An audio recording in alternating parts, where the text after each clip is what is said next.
Hello everyone. नवंबर 26, 2024। कल का एक एडिटोरियल जो बोला था बताऊंगा। वो मैं एडिटोरियल नहीं था, वो एक्सप्लेन पेज में था कि पॉल्यूशन के ऊपर क्या था। प्लास्टिक पॉल्यूशन के ऊपर प्योरली एनवायरनमेंट का ये हो गया। ठीक है। तो अभी तक इसमें कुछ क्या होना था वो कुछ फाइनलाइज नहीं हुआ। ये आज एक ड्राफ्ट था जिस पे बाइंडिंग इसका मेन था। ये क्या है कि ये एक ग्लोबल ट्रीटी होने वाला है जो किसके अंडर में रहेगा। यूएन का एनवायरनमेंट असेंबली। ठीक है। Environment assembly. देखो, अभी तुम यहाँ से नोट्स बनाओगे, कोई उतना ये नहीं है, मतलब ज़्यादा इम्पोर्टेंट नहीं होगा। तुमको बस खाली हेडलाइन जानना है। और क्या है कि बुकलेट्स वगैरह जो आते हैं ना, उसमें लगभग हर चीज़ बता देता है कि हाँ ये है ये है। बस मैं यहाँ पे जो कह रहा हूँ कि बहुत इंपॉर्टेंट है, उसको बुकलेट्स में थोड़ा 2-3 बार और पढ़ना अच्छे से, क्योंकि अल्टीमेटली तुमको 3 से 4 बार रिवीजन करना ही पड़ेगा कोई भी चीज़ को मेमोराइज रखने के लिए। ठीक है। तो ये 2022 से इसके ऊपर बात चल रहा है। कौन कर रहा है बात? UN environment assembly. और 170 कंट्रीज इसमें पार्ट लिए हैं। नंबर्स उतना मैटर नहीं करता, क्योंकि इसके बहुत दूर मैंने आसपास भी नहीं देगा। ये सीधा 140 या तो बोलेगा only 40 member countries taking parts in this assembly. ऐसा कुछ नहीं है। मैंने बहुत ज्यादा मैंने वेग इतना ज्यादा, या तो पूरा करेक्ट देगा तो एग्जैक्टली 170 दे देगा, नहीं तो बहुत दूर देगा, या तो 40 देगा, या तो लिख देगा 200 कंट्रीज। जबकि मैक्सिमम जो हम लोग देखते हैं यूएन में 195 कंट्री पार्ट किया है अभी तक। हाईएस्ट जो कोई भी अगर पार्ट किया 198 आई थिंक। 198 और लिख देगा 200 मेंबर कंट्रीज है। तो इस टाइप में थोड़ा देता है कि एक आइडिया रहे एटलीस्ट कि हाँ कितना मेंबर लोग पार्ट लिए थे। हो कहाँ पे रहा है? सिटी का नाम है बुसान, रिपब्लिक ऑफ कोरिया। याद रखना। बुसान में हो रहा है। रिपब्लिक ऑफ कोरिया में कोई ट्रीटी साइन होने वाला है जो कि कल होने वाला था, इंक्लूडिंग मराइन पॉल्यूशन। ठीक है। इसमें प्लास्टिक पॉल्यूशन को एंड करने का बात चल रहा है। और क्या? कौन कर रहा है? यूएनईए। बता दिया, एनवायरमेंट असेंबली। और ये 2022 में इसके ऊपर बात हुआ था, और इसको एंड तक 2024 के एंड तक इसको फाइनलाइज कर देना था। फाइनलाइज कर देना था। तो अभी जो इसका जो फाइनल ड्राफ्ट है, ड्राफ्ट नंबर 3rd या 5th होगा कोई, उसके ऊपर ये लोग बात कर रहे हैं अभी। अब क्वेश्चन यहाँ से दो तरीके से बनेगा। एक प्रीलिम्स के लिए कि ये ट्रीटी कहाँ पे हो रहा था। ठीक है। ट्रीटी किस बारे में बात कर रहा है, ग्लोबल ट्रीटी किस बारे में बात कर रहा है ये। ओके। और फिर दूसरा मेंस में आएगा प्लास्टिक पॉल्यूशन के ऊपर। तो यहीं पे ये ट्रीटी एज एग्जाम्पल वहाँ पे मेंशन होगा। ग्लोबल कन्वेंशन क्या है जो ट्रीटी पॉल्यूशन ये पे प्लास्टिक पॉल्यूशन पे काम कर रहा है, तो वहाँ पे ये एक एग्जाम्पल बनेगा। ठीक है। तो देख लेते हैं क्या क्या पूछेगा। ये क्यों जरूरत क्यों है, वाई इट इज रिक्वायर्ड। अभी ये फैक्ट्स तुम्हारा कहीं भी एनवायरनमेंट का नोट्स है मेंस के लिए, वहां पे ये फैक्ट्स रख लो। Production of plastics double. जो प्लास्टिक प्रोडक्शन है वो डबल हो चुका है। कितना था?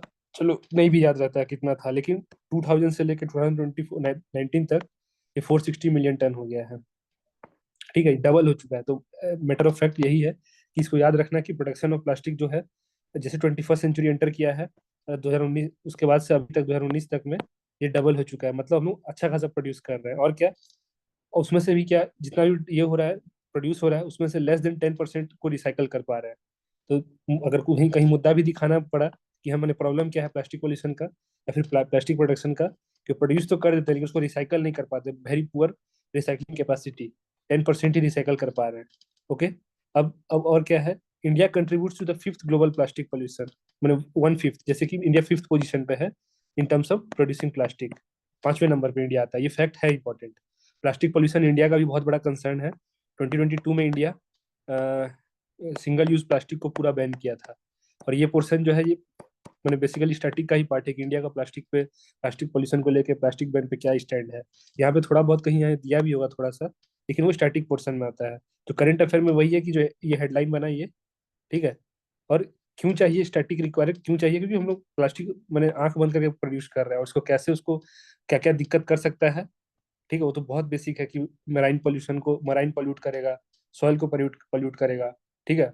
ग्राउंड वाटर में चले जाएगा तो फिर वहां पॉल्यूट करेगा।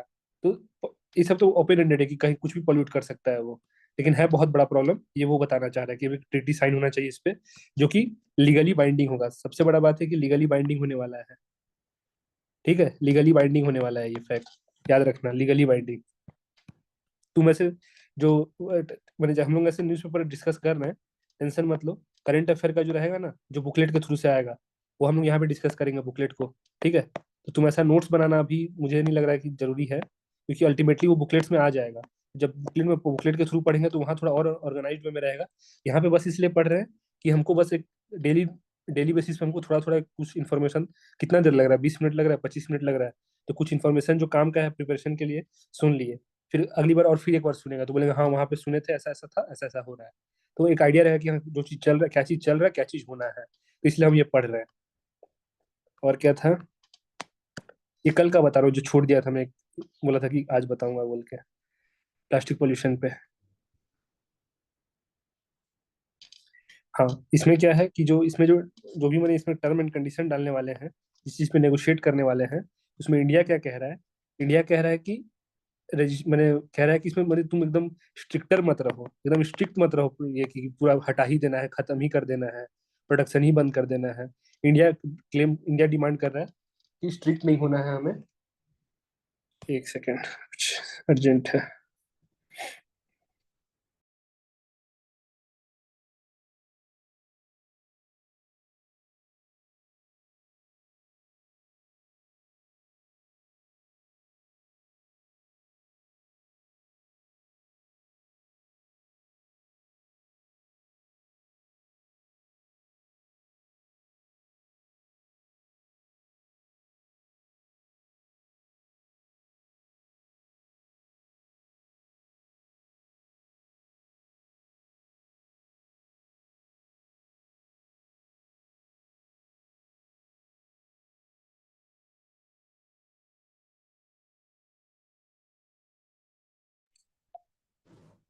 सॉरी। तो वही बता रहा था कि इसमें हमें ग्लोबल ट्रीटी है, ग्लोबल ट्रीटी, और इसमें इंडिया का क्या है स्टैंड, कि इंडिया कह रहा है कि कुछ भी स्ट्रिक्ट मत करो, क्योंकि मैंने डोमेस्टिक रिक्वायरमेंट के हिसाब से डिपेंड करता है ये चीज, है ना। तो इंडिया इसलिए कह रहा है कि स्ट्रिक्ट स्ट्रिक्ट मत रहो इस चीज पे। लेकिन यहाँ पे एक फैक्ट है जो बहुत इंपॉर्टेंट है, कि रवांडा रवांडा इन चीजों में जो कि मैंने, मान लो कि लो डेवलपिंग कंट्रीज कह लो, या फिर डेवलपिंग कंट्रीज में काउंट कर लो, जैसे भी काउंट कर लो, ये पेरू डेवलप्ड कंट्रीज के साथ ये स्टैंड ले रहा है कि नहीं, हमको टारगेट अचीव करना है। और टारगेट कितना रख लिया, 40%। ये जरूरी नहीं कि कितना परसेंट टारगेट रखा है, बस फैक्ट याद रखना कि रवांडा जैसा छोटा कंट्री वो बहुत ज्यादा एम्बिशियस है इस चीज को हटाने के लिए। लेकिन इंडिया कह रहा है कि India have expressed resistance to the stricter mandate, कि जो स्ट्रिक्ट मैंडेट इम्पोज कर रहे हैं कि भैया पूरा ही खत्म कर देना है, ऐसा है, ऐसा है, वैसा है, उस चीज को ये लोग हटाने के, मैंने इंडिया कह रहा है कि इसके ऊपर स्टैंड, इंडिया कह रहा है कि अपना मेरा स्टैंड ये है कि पूरा स्ट्रिक्ट मत करो, रखो, लेकिन पूरा स्ट्रिक्टर नहीं होना चाहिए। वही है फिर इंडिया पोजीशन में देख रहे हैं, not support any restriction on the production of polymer, कि कोई ऐसा मैंने रेस्ट्रिक्शन मत लगा देना कि पॉलीमर को प्रोड्यूस ही नहीं कर पा रहे हैं। ठीक है, और क्या बोला India, south the inclusion of financial and technical assistance, कह रहे हैं कि जो भी तुम ट्रीटी बना रहे हो, एटलीस्ट उसमें एक ऐसा प्रोविजन रखना जहाँ पे फाइनेंशियल और उसका टेक्निकल असिस्टेंस कैसे लेगा कोई कंट्री, जैसे डेवलप्ड कंट्री है तो उसके पास फाइनेंस है और टेक्निकल असिस्टेंस है, तो दे पाए डेवलपिंग कंट्रीज को या लो डेवलपिंग कंट्रीज को। और क्या कह रहा है इंडिया बैंड, और अपना इंडिया का जो फैक्ट है 2022 में जो बताया, सिंगल यूज प्लास्टिक का, एसयूपी सिंगल यूज प्लास्टिक का इंडिया 2022 में बैन कर चुका है इंडिया। ये हम क्लास जब कर रहे थे तो वहां पे स्टार्टिंग में देखे थे। और क्या है, और फिर वही है कि बोल बचन टाइप में कि regulation should be nationally driven, taking into account national circumstances. क्यों इंडिया, क्यों ये स्टैंड क्यों ले रहा है इंडिया, इसकी वजह से कि हर किसी का अपना मैंने नेशनल इंटरेस्ट है, नेशनल रिक्वायरमेंट है, सर्कमस्टेंसेस है, उस हिसाब से हर एक कंट्री को अपना थोड़ा छूट मिलना चाहिए उस हिसाब से, है ना। तो ये था कल वाला एडिटोरियल। आज का देख लेते हैं, आज 26 नवंबर का देखते हैं। अ, इसमें है हाउस एडजर्न, हाउस एडजर्न, ठीक है। हाउस एडजर्न पॉलिटी का टॉपिक है, जहाँ पे देख रहे हैं कि पॉलिटी में हाउस एडजर्न सिंडे होता है एक, ठीक है, यहीं पे एडजर्न सिंडे होगा, मतलब कि पूरा सेशन खत्म हो गया, विंटर सेशन खत्म हो गया, एडजर्न सिंडे। और हाउस एडजर्न मतलब कि कुछ एक दिन के लिए या 2 दिन के लिए या 3 दिन के लिए, कुछ दिन के लिए एडजर्न किया गया है, ठीक है। स्टैटिक का पार्ट था बस इसलिए बता दिया हाउस एडजर्न मतलब क्या होता है। तो ऐसे ही ये सब चीज ऐसे ही याद रहेगा।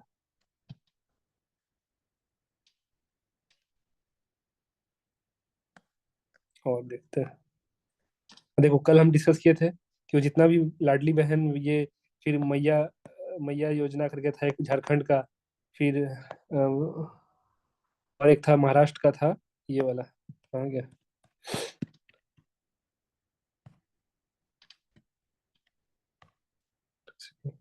मैया सम्मान योजना झारखंड का था। लड़की बहन योजना महाराष्ट्र का था। और एक था तुम्हारा, हाँ, और एक ये वाला लाडली बहना। कल डिस्कस किए थे इसके बारे में कि कैसे ये चीज, और उसी के ऊपर सफाई दे रहे हैं शिवराज सिंह चौहान कि ये मैंने ये जो हमारा स्कीम था वो not aim to getting votes. हम लोग कल डिस्कस किया था ना कि कैसे वुमेन वोटर को लुभाने के लिए स्टेट गवर्नमेंट या फिर जो भी रूलिंग गवर्नमेंट होता है वो एक स्कीम निकाल दे रहा है, क्योंकि वो वुमेन वोटर बहुत बड़ा रोल प्ले कर रहा है। तो कल हम लोग डिस्कस किए थे, और आज उसी चीज पे, वही चीज जो कल मैं बता रहा था कि मैंने एमपी में हेल्प किया शिवराज सिंह चौहान को जिताने में ये स्कीम। महाराष्ट्र में, तो महाराष्ट्र वाला जो किया कल वो लड़की बहन वाला योजना, और झारखंड में मदद किया मैया सम्मान वाला। तो ये चीज कर रहा है। उड़ीसा में है सुभद्रा योजना, सुभद्रा योजना बीजेपी का, ठीक है, बीजेपी का सुभद्रा योजना। तो और क्या है,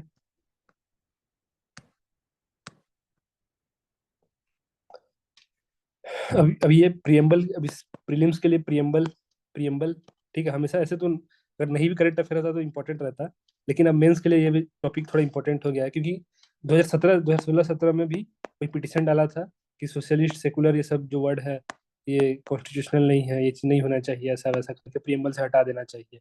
बात चला था, उस समय भी सुप्रीम कोर्ट क्लेरिफाई किया, अभी फिर क्लेरिफाई किया है कि inclusion of social and secular in constitution preamble जो है वो अपहोल्ड किया है कि सही है ये चीज, इसको हम लोग, गलत चीज नहीं है ये। अमेंडमेंट 42nd कॉन्स्टिट्यूशन अमेंडमेंट से लाया गया था इसको, ठीक है।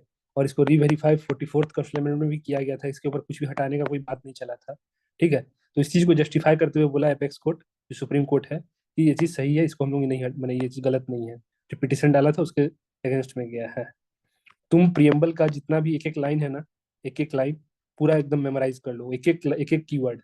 इनफैक्ट जो डेट लिखा हुआ है वहां पे, आज November 26 है, ठीक है, कॉन्स्टिट्यूशन डे बोला जाता है आज के दिन में। वहां पे प्रियम्बल में मेंशन है ये चीज, adopted on the date of, sorry, हाँ, adopted on the date of November 26 करके लिखा हुआ है वहां पे। तो पूरा एक एक कीवर्ड याद रखना, प्रियम्बल बहुत इंपॉर्टेंट है, वहां से क्वेश्चन हमेशा आता है एग्जाम में, कोई भी एग्जाम हो क्वेश्चन वहां से आएगा ही। और ओपीएससी पूछ रहा है वहां से, इसलिए कह रहा हूँ। Opposition government is power over the speaker. अब देखो, ये वही इसीलिए बोला कि November 26 प्रियम्बल, इस बार 75th एनिवर्सरी है एडॉप्शन ऑफ कॉन्स्टिट्यूशन का, तो एक्सपेक्ट करना है कॉन्स्टिट्यूशन के ऊपर मेंस में भी क्वेश्चन आएगा इस बार, जो फरवरी या मार्च में होने वाला है। एक्सपेक्ट करना, 75th एनिवर्सरी है कॉन्स्टिट्यूशन के ऊपर, है ना। और कोई भी मैंने कॉन्स्टिट्यूशन मेकर जो थे उनके ऊपर ये करा देगा, डिबेट टाइप क्वेश्चन देगा कि अम्बेडकर का और नेहरू का व्यू क्या था इस चीज के ऊपर। थोड़ा सा अलर्ट रहना। ऑप्शनल जिनका है पीएसआईआर वगैरह, वो थोड़ा और अलर्ट रहना, कॉन्स्टिट्यूशन के ऊपर क्वेश्चन अच्छा से आएगा, क्योंकि ये 75th एनिवर्सरी हो गया है। एक न्यूज है, हाँ, मैंने attainment cities national clean air program के तहत, नेशनल क्लीन एयर प्रोग्राम के तहत 170 सिटीज टारगेटेड है, इसमें से 97 सिटी इंप्रूव किया है, इंप्रूव कर चुका है, ठीक। और ये स्टार्ट हुआ था 2017-18 से कंपेयर कर रहा है आज के डेट में कि कितना उन लोग का पोजीशन था। जैसे मान लो कि 130 सिटीज को ये किया गया, मार्क किया गया, इसका पोजीशन 2017-18 में कितना कैसा था और आज के डेट में कितना है, उसमें से 97 जो सिटीज हैं वो इम्प्रूव किए हैं इस प्रोग्राम के तहत, ठीक है। और ये प्रोग्राम में होता करते देखते क्या है, ये प्रोग्राम बनाया गया था इसलिए कि ताकि रिड्यूस कर सके पार्टिकुलेट मैटर PM10, ठीक है, बाय अप टू 40%, और achieve national air quality standard by 2025। ये अचीव करना था इस प्रोग्राम का, जो मकसद था वो ये था। तो सिंपली ये पार्लियामेंट में डिस्कशन हो रहा था, कल हाउस ओपन हुआ विंटर सेशन, उसी में कल डिस्कस हुआ है, जहाँ पे मिनिस्टर आंसर दे रहे थे किसको, जो भी क्वेश्चन पूछा होगा उसको आंसर दे रहे थे कि हमारा जो नेशनल क्लीन एयर प्रोग्राम है, ये एक्चुअली स्टैटिक का पार्ट है। अगर दिखा देता हूँ कैसे स्टैटिक का पार्ट है ये, नेशनल क्लीन एयर प्रोग्राम, एक सेकंड, हम कल से तो देखेंगे ही। ये देखो, national clean air program for reduction in 40% particulate matter, है ना, particulate matter PM2.5 PM10 bye 2026, मतलब वही 2025 से 2026 तक का है, 2025 से 2026 तक का है ये, है ना। तो वही कह रहा हूँ कि ऐसा स्टैटिक ही है, बस तुमको अगर स्टैटिक तुम्हारा अच्छे से हो गया तो तुम करंट अफेयर तरफ आओगे ना, तुमको बहुत ईजी होगा, तुमको बहुत कम टाइम लगेगा। अब तुमको पता ही नहीं लगेगा नेशनल क्लीन एयर प्रोग्राम क्या है, तुम बोलोगे कि फिर इसमें 130 सिटीज कौन से सिटीज है ना, तो फिर वहां पे तुमको कंफ्यूजन होगा। अब वो 130 जो सिटीज है उसको लेने के लिए कौन सा पैरामीटर से कंसिडर कर रहा था। ये कल सी ए क्यू एम देखे थे, QA QM देखे थे कल, एक बॉडी है था, ठीक है।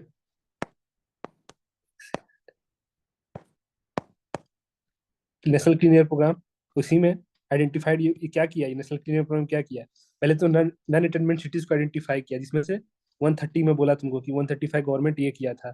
Cities which are not meeting standard of national air quality, ambient air quality standards, जो नहीं स्टैंडर्ड मीट कर रहा है उनको ये 5 साल तक, अगर कोई सिटी जैसे मान लो कि भुवनेश्वर, भुवनेश्वर अगर लगातार 5 साल तक स्टैंडर्ड मीट नहीं कर रहा है ये स्टैंडर्ड, ठीक है, तो उसको नन अटेनमेंट सिटीज में डाल दिया जाएगा। और नन अटेनमेंट सिटीज में एट प्रेजेंट कितने सिटीज हैं इंडिया के, 130। 130 में से 130 में से क्या हुआ है कि ऐसा शो किया गया है कि 97 सिटीज बहुत अच्छा मैंने इंप्रूव किए हैं अपना एयर क्वालिटी में कंपेयर टू 2017। और ये स्कीम कब का है, जो प्रोग्राम 2019 का प्रोग्राम है ये, ठीक। ये वही है तुम्हारा करंट अफेयर, मोस्टली स्टैटिक्स आता है। अब ये देखो तुम्हारे मेंस के लिए हो गया, प्रीलिम्स के लिए भी हो गया, ये जहाँ भी साइंस एंड टेक का आएगा टॉपिक कि इंडिया का मैंने इनोवेशन और इनोवेशन में क्या रोल प्ले कर रहा है, इंडिया कैसे कर रहा है साइंस एंड टेक्नोलॉजी में। देखो अभी गवर्नमेंट कल जो सिटिंग हुआ है विंटर सेशन में, वहाँ पे पैसा एलोकेट किया किस पे, अटल इनोवेशन मिशन पे, अटल इनोवेशन मिशन पे। और AM 2.0 जो है वो बोल रहा है कि विकसित भारत के लिए स्टेप फॉरवर्ड है। India rank 39 global innovation index, 39 position पे इंडिया। ये प्रीलिम्स वगैरह में पूछता है कि इंडिया का ग्लोबल इनोवेशन इंडेक्स कौन सा बॉडी रिलीज कर रहा है, और अगर पता होगा तो कमेंट में बताना कि कौन सा बॉडी इसको रिलीज करता है ग्लोबल इनोवेशन इंडेक्स। और इंडिया का रैंक 39 है, ठीक। और क्या, पहले से अटल अटल इनोवेशन मिशन जो था 1.0, वो बात कर रहा था किस चीज का, अटल टिंकरिंग लैब बनाया था, अटल इंक्यूबेशन सेंटर, ये सब क्या कर रहे थे सब, जो बच्चे थे जो भी मैंने इंटरप्रेन्योर या फिर जो भी इनोवेटर है, उनके दिमाग में थोड़ा सा और मैंने उनको हेल्प करता था, और उनके अंदर और क्यूरियोसिटी जगाता था, उनको प्लेटफॉर्म प्रोवाइड करता था कि ताकि वो लोग और अच्छे से डेवलप कर सके अपने साइंटिफिक टेम्परामेंट को।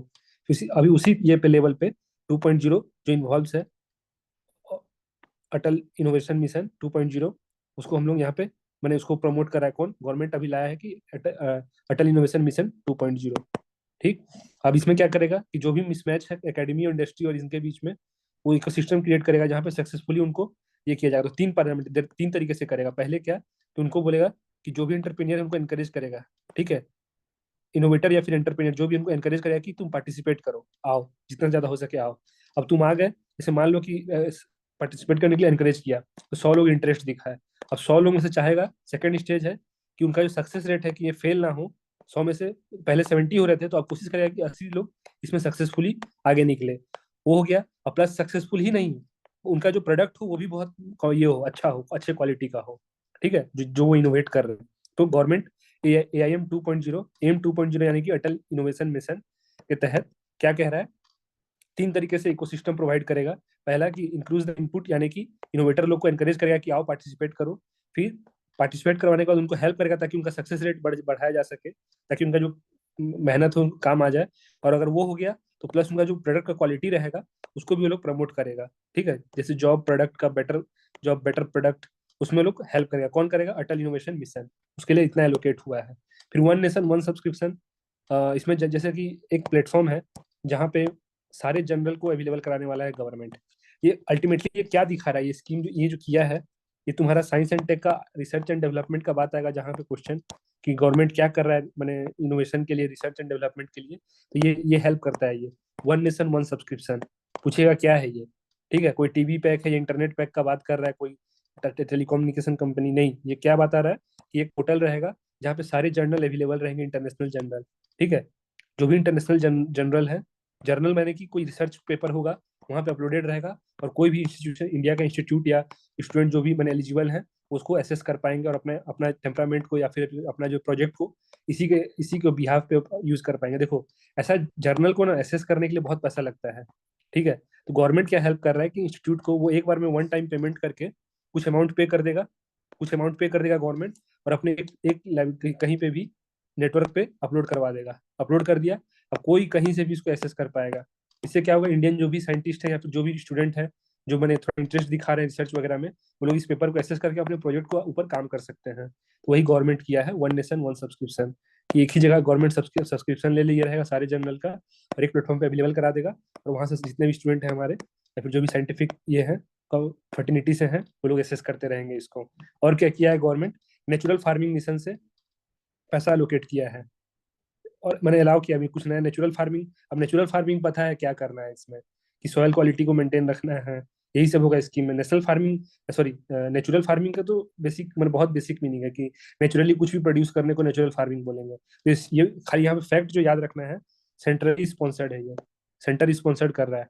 एक और होता है सेंट्रली स्पॉन्सर्ड, और याद नहीं आ रहा है अभी मुझे। दो तरह का होता है, एक सेंटर स्पॉन्सर्ड रहता है, और चलो याद आएगा तो बता दूंगा।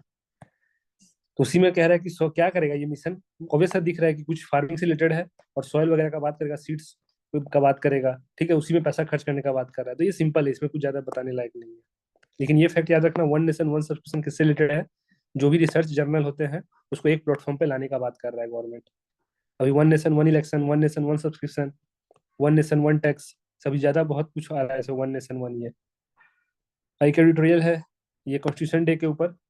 अब यहाँ से जो फैक्ट है तुमको अगर मेंस के लिए उतारना है तो मैं बता देता हूँ कि बहुत इंपॉर्टेंट फैक्ट है, क्योंकि पार्लियामेंट्री डिक्लाइन जो है उसके ऊपर जो क्वेश्चन अगर आ गया तो लिखने के लिए कुछ तो प्रूफ चाहिए ना, तो ये प्रूफ वही है यहाँ से, ठीक है। ऐसे मैं कर दे रहा हूँ बड़ा, ये फैक्ट्स लिख लेना जितना भी मैं कलर हाईलाइट किया हूँ, इंपॉर्टेंट फैक्ट्स है। बता रहा है कि देखो 70, मैंने पहले क्या था, 1990 से पहले जो सीटिंग्स थे 5 साल के अंदर 550 डेज वर्केबल थे। आज के डेट में क्या हो गया है, 345 ही डेज, 5 साल में टोटल 345 ही डेज बैठते हैं। एक फैक्ट तो ये बता रहा है कि डिस्कशन कितना कम हो रहा है। फिर क्या, जो अभी तो 18th लोकसभा चल रहा है, 18th लोकसभा, इससे पहले जो था 17 था, 2019 वाला, तो उसमें क्या बता रहा है कि number of sitting with 274 days over 5 year.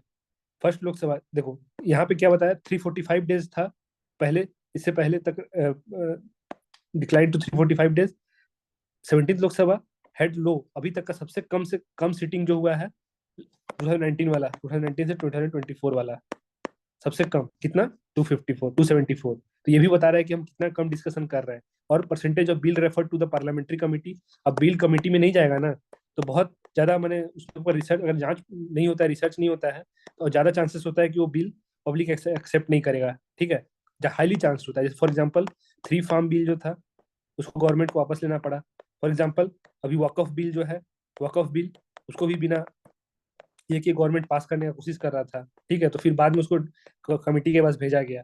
ऐसा बहुत सारा बिल है जो बिना पार्लियामेंट्री कमेटी से पूछे ये लोग ये कर दे रहा है, पास कर दे रहा है। फिर और क्या फैक्ट है, 35% of bill in less than 1 hour, जो मैंने आउट ऑफ 100 बिल 35 ऐसा बिल ये लोग क्या किया है कि 1 घंटे के अंदर ही पास कर दिया हाउस के अंदर। तो this all are example which shows parliamentary parliamentary decline, ठीक है। तो ये एग्जाम्पल तुम तभी लिख पाओगे जब तुम्हारे पास कुछ फैक्ट रहेगा। तुम प्रूफ करोगे कि ना एग्जामिनर को कि भैया मुझे पता है कि पार्लियामेंट्री कैसे डिक्लाइन हो रहा है, डिसरप्शन का बता दोगे कि हाउस कैसे डिसरप्ट रह रहा है, ऑपोजिशन डिसरप्ट कर रहा है, या फिर कोई स्पीकर का बायसनेस की वजह से सबको सस्पेंड कर दिया जा रहा है, ये भी बताओगे, सस्पेंड हो रहे हैं सारे ऑपोजिशन, ये भी अच्छा निशानी नहीं है, पार्लियामेंट्री डिक्लाइन का है। तो वो चीज कह रहा हूँ कि ये फैक्ट स्क्रीनशॉट ले लो और यहाँ से उतारना, ये नॉर्मली तुमको कहीं नहीं मिलेगा, ठीक है, तुम्हारे जो भी बुक से रेफर कर रहे हो वहाँ पे नॉर्मली इतना लेटेस्ट फैक्ट और वगैरह नहीं मिलता है, तुमको खुद से करंट अफेयर से उतारना पड़ता है ये चीज, इसको उतार लेना। और बाकू, बाकू था वही टॉप 29 का। वहाँ पे क्या हुआ है बिट्रेयल, कि वही यूएसएससी जो था, सेम चीज, वही चीज हम लोग जो 4-5 दिन से देखते आ रहे हैं, क्या कि फाइनेंशियल पे डील होना था, डिमांड किया था डेवलपिंग कंट्रीज 1.3 ट्रिलियन का, मिला कितना, 300 बिलियन। इसीलिए बाकू बिट्रेयल का एक एडिटोरियल आ गया है, ठीक है। इसमें कुछ नहीं एक्स्ट्रा, कुछ नहीं दिया हुआ, जो हम लोग डिस्कस करते आ रहे हैं वही चीज यहाँ पे डिस्कस किया गया है। ये बोला हूँ नाम याद रखने के लिए, रिलेटेड टू यूएनएफसीसी, ठीक है। यूएनएफसीसी का COP29 से रिलेट करता है ये, न्यू कलेक्टिव क्वांटिफाइड गोल। और है, हाँ, ICC, international criminal court charge लगाया था किस पे, नेतन्याहू पे। तो उसके स्टैंड में G7 सपोर्ट कर रहा है नेतन्याहू को कि ये चीज गलत है। आईसीसी का मैं ये डाल दिया था, आईसीसी वर्सेस पीसीए वर्सेस इसका था यूएन का ICG, ICJ, international court of justice, public public sorry public court of arbitration, permanent court of arbitration. ये तीनों का डिफरेंस डाल दिया था, तीनों बहुत सिमिलर है और तीनों इंटरनेशनल लेवल पे ये लोग मैंने जैसे कोर्ट टाइप में काम करता है ये, ठीक है। तो ये तीनों का डिफरेंस साइंस एकेडमी में डाला था स्क्रीनशॉट डाल के, ठीक है, पीडीएफ फॉर्म में नहीं था, स्क्रीनशॉट टाइप में था। तुमको अगर देखना होगा तो फाइल सेक्शन में जाके वहाँ पे जाना, पेज पीडीएफ ये वाले में, इमेज वाले में, तुमको मिल जाएगा इसका डिफरेंस तीनों का। ठीक है, बहुत इंपॉर्टेंट है, इसलिए मैं बता रहा हूँ कि इस बार के लिए पढ़ लेना। तुम प्रीलिम्स अगर बैठ रहे हो यूपीएससी का, तो उसमें बैठ लेना। अभी वाले प्रीलिम्स में भी नहीं पूछे, अगर कुछ ऐसा हुआ होगा पहले तो पूछ भी सकता है, कोई गारंटी नहीं, लेकिन देख लेना, इसका डिफरेंस इंपॉर्टेंट है, आईसीसी कौन किस से जाता है बोल के। और क्या है, हाँ ये रोहिंग्या वाला, तुम अगर नए हो प्रिपरेशन में, तुमको पता होना चाहिए कि रोहिंग्या मुस्लिम जो है म्यांमार के ये है, कम्युनिटी है। ये लोग म्यांमार में, इन लोगों को सिटीजनशिप नहीं दिया गया है, और इस म्यांमार का जो आर्मी था, इनको इनको मार के भगा दिया था, तो ये इंडिया में आके बसे हुए हैं। अब ये लोग क्या कर रहे हैं, काउंटर अटैक कर रहे हैं किसके ऊपर, जो इनका आर्मी है, जुनता आर्मी, जुनता आर्मी। ठीक है, रोहिंग्या मुस्लिम अब काउंटर अटैक कर रहे हैं इनको। मैंने कैसे भी हराना, मैंने रिफ्यूजी कैंप थे, world largest refugee camp, Rohingya mobilise to fight arm groups in Myanmar. Arm groups मैंने आर्मी जो जो भी वहाँ का आर्मी है उसके साथ लड़ेंगे रोहिंग्या में। ठीक है, तो हेडलाइन बनाया, तो रोहिंग्या कैसे रिलेटेड है, म्यांमार से रिलेटेड है। किस केस में, ये वहीं की कम्युनिटी है, मुस्लिम कम्युनिटी है, जिनको मार के म्यांमार का आर्मी लोग भगा दिया था वहां से। ये लोग बांग्लादेश में जाके बैठे हुए थे और इंडिया में कुछ आके छुपे थे, तुम सुनते हो कि रोहिंग्या को मारा है यहाँ पे वहां पे। और है, अब ये एक स्ट्रॉन्गर इंडियन इसमें से जो काम का चीज था कि मेडिटेरेनियन, वही बोलने से, कौन सा मेडिटेरेनियन सी के आसपास जो बॉर्डरिंग कंट्रीज हैं उनको बोल रहा है कि, बोल रहे हैं Indian Mediterranean relation serves both stronger, Indian Mediterranean relation serves both. अब वो क्या है, उसमें एग्जांपल एक में डाल देना, इंडियन मिडिल ईस्ट जो इकोनॉमिक कॉरिडोर है, ये पिछले साल G20 में इसको ये लाया गया था, अनाउंस किया गया था। ठीक है, इंडिया से यूरोप तक का ट्रेड कॉरिडोर बनाया गया था, इकोनॉमिक ट्रेड कॉरिडोर। उसके बीच में कौन कौन से कंट्री आ रहे थे, यूएई, सऊदी अरब, इसराइल, ठीक है, जॉर्डन, ये सब थे। और फिर यूरोप में जाके वो मिल रहा था इकोनॉमिक कॉरिडोर। तो ये इकोनॉमिक कॉरिडोर देख लेना, क्योंकि पिछले साल यूपीएससी ओपीएससी नहीं पूछा था इस पे। ये अनाउंस हुआ था, क्या था डिटेल जब तक आता तब तक एग्जाम हो गया था। सितंबर 10 में, सितंबर पिछले साल सितंबर में G20 हुआ था ना, उसी समय इसको अनाउंस किया गया था। ये इंपॉर्टेंट है, ये इंपॉर्टेंट है। आज के डेट में जो लड़ाई चल रहा है ना मिडिल ईस्ट में, तो कुछ कंट्री जो इन्वॉल्व है मेडिटेरेनियन के ही इन्वॉल्व है, इसराइल, ठीक है, इसराइल इन्वॉल्व है, पैलेस्टीन, वो सब उनको मेडिटेरेनियन वाले ही कंट्री में काउंट किया जाता है उनको। ठीक, और इंडिया का स्टैंड क्या है इसराइल वाले में, तो बोलता है कि two state solution is, two state solution है कि पैलेस्टीन को अपना जगह दे दो और इसराइल को अपना जगह पर रहने दो, दोनों को अलग ही कंट्री कंसिडर किया जाए उनको। टू स्टेट सॉल्यूशन का मांग कर रहा है कौन, इंडिया। डिमांड नहीं, फेवर कर रहा है।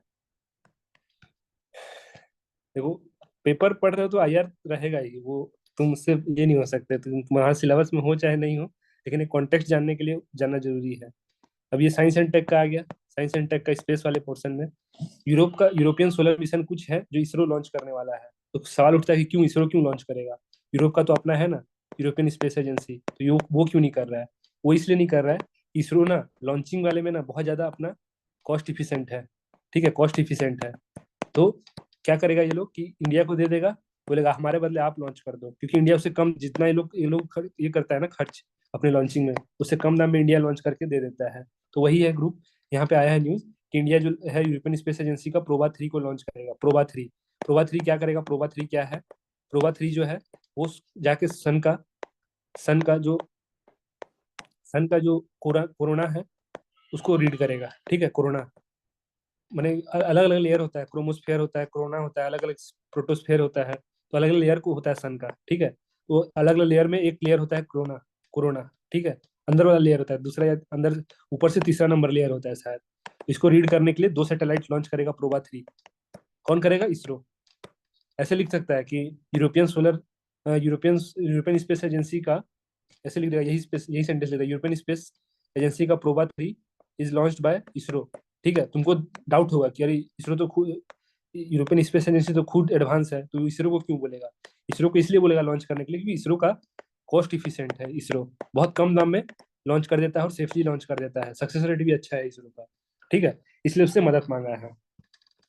अब वही है, इंडिया का ऐसा ही कोई सोलर वाला है, तो इंडिया का नाम याद रखना, आदित्य L1, पिछले साल ही लॉन्च किया था 2023 में, आदित्य L1। आदित्य L1 को क्या लैग्रेंज पॉइंट बोलते हैं इसको, लैग्रेंज पॉइंट, आदित्य L1। तो L1 पे जाके रखा है इंडिया इसको, L1 पॉइंट पे ऐसे 5 पॉइंट होता है। ठीक है, 5 पॉइंट होता है ऐसे। ठीक, तो इंडिया L1 पे जाके रखा है अपना आदित्य L1 को, जो कि सन को रीड करते रहेगा थ्रू आउट द ईयर। 2023 में लॉन्च हुआ था, ये नाम याद रखना, आदित्य L1 किससे रिलेटेड है और क्या है ये, रीड क्या करेगा, मून को करेगा या सन को करेगा या अर्थ को करेगा, क्या है ये। तो सन को रीड करने के लिए ये भी कोरोना ही जाके कोरोना को ही रीड करने वाला है अल्टीमेटली। सन का जो आउटर स्फीयर है उसको रीड करेगा ये L1। बस आज का थोड़ा लेंदी हो गया। हाँ ये नहीं बताऊंगा, उतना इंपॉर्टेंट नहीं है अभी, कुछ और इसमें कुछ होने दो बड़ा। प्लेस ऑफ वर्शिप एक्ट, बहुत कम चांस है कि पूछेगा ये, धर्म ये में नहीं घुसता है उतना। हाँ लेकिन ये केस स्टडी में आ जाएगा, ये केस स्टडी में कि मैंने ऐसा दंगा वंगा हो गया है, कोई मैंने स्पेसिफिक रिलीजियस ये का ये था मॉन्यूमेंट था, उसको तोड़ के मैंने जो मेजोरिटी कम्युनिटी है कि ये कर रहा है वो कर रहा है करके केस स्टडीज में आ जाएगा। Place of worship worship act क्या कहता है ना, बता दे रहा हूँ। प्लेस ऑफ वर्शिप एक्ट बोलता है कि 1947 से पहले जो कुछ भी ढांचा था उसको अब कोई भी तोड़ के अपना मैंने ये नहीं कर सकता, अपना क्लेम नहीं कर सकता है। वो था एक्ट 1991 का। ठीक है, वही कह रहा है कि act states that religious chart religious character of any place of worship as it existed on इतना डेट से पहले जो भी था उसको मेंटेन करना है, जैसे भी मेंटेन करना है उसको, कोई ये नहीं कर सकता, चीज नहीं कर सकता है। And act to prohibit conversion of any place, और कोई प्लेस को जैसे मान लो कि उस प्लेस को कोई ये भी नहीं कर सकता, कन्वर्ट भी नहीं कर सकता किसी और प्लेस में। तो तुम्हारे दिमाग में आ रहा होगा कि जो बाबरी मस्जिद और राम मंदिर जो हुआ, बाबरी मस्जिद और राम मंदिर का जो अभी बाबरी मस्जिद को तोड़ के जो राम मंदिर ये हुआ, तो बाबरी मस्जिद जो टूटा वो स्टेट नहीं तोड़ा था, वो गवर्नमेंट नहीं तोड़ा था, वो एक्चुअली लोग उसको ये किए थे, डिमोलिश किए थे। उसके बाद वो बहुत एक्सेप्शनल माना जाता है ये केस को। ठीक है, उसमें इस 19 ये वाले एक्ट को ध्यान नहीं दिया गया, कंसिडर ही नहीं किया गया, लेकिन इसको थोड़ा वीक रखा गया ताकि, किस लिए वीक किया, वो जजमेंट का जज का विजडम था, जो भी जाने। लेकिन इस एक्ट का ये था, वो अपोजिट काम किया। वो क्या बोला कि हाँ ठीक है राम मंदिर वहां पे था और बनना चाहिए राम मंदिर, जजमेंट दे दिया। तो यही है अभी चल रहा है वही चीज अभी। जैसा जैसा गवर्नमेंट, डिपेंडिंग अपन गवर्नमेंट का जो आइडियोलॉजी है उस हिसाब से केस केस उठते रहता है। और current account deficit, current account deficit current account deficit ये इसको इकोनॉमी का स्टैटिक पार्ट है। ऐसे तो ये कुछ करंट अफेयर है नहीं, इसलिए यहाँ कुछ बताऊंगा नहीं। ठीक है, करंट अफेयर है नहीं, ये बस एक आइडिया दे रहा है कि मैंने अपना एक्सपर्ट टाइप में है, कुछ आइडियोलॉजी बता रहा है कि trade deficit reflects strength of countries service sector. जो ट्रेड डिफिसिट है इंडिया का, वो ये दिखा रहा है कि स्ट्रेंथ ऑफ कंट्री का जो सर्विस सेक्टर है कितना पावरफुल है। ठीक है, तो इसमें करंट डिफिसिट का बात किया है, फिर कैसे कैपिटल अकाउंट करंट अकाउंट क्या कर रहा है वो सब चीज बात किया, उतना काम का है नहीं। तुम ये स्टैटिक में तुम अच्छे से पढ़े हो इकोनॉमिक्स, तुमको वही उतना ही जानते हो तो बहुत काफी है। करंट अफेयर से कुछ ऐसा खास रिलेट नहीं कर पाऊंगा यहाँ पे। तो आज के लिए इतना ही रखते हैं, और तो है नहीं खास कुछ न्यूज़ में। Thank you, thank you very much.